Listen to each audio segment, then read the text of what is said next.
Friends, panipuri આપણે ઘરે ગમે એવી બનાવી હોય પણ જો એનું ટેસ્ટી પાણી ના હોય તો પાણીપુરીની મજા આવતી નથી. તો ચાલો લારી ઉપર બહાર મળે એવું એકદમ ટેસ્ટી અને ચટાકેદાર પાણી ઘરે બનાવીએ. એક મિક્સર જારમાં એક ટુકડો આદુનો,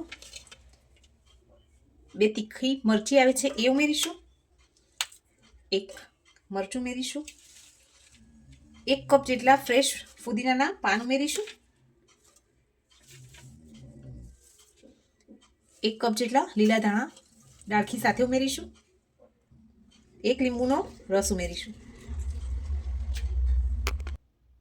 આમાં 1 કપ જેટલું પાણી ઉમેરી અને એકદમ સરસ ફાઇન પેસ્ટ કરી લઈશું.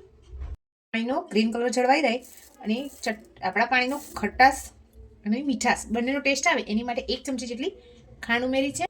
હવે આપણે આ મિક્સરને એક બાઉલમાં નીકાળી લઈશું. મિક્સરમાં રેડી લઈશું.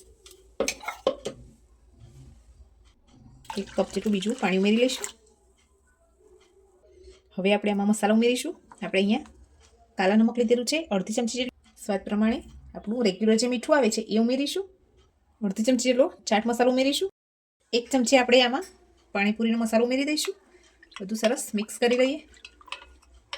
હવે ઉપરથી 2 લીંબુની સ્લાઇસ ઉમેરી દઈએ.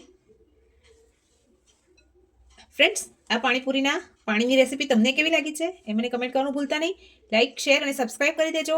Thank you.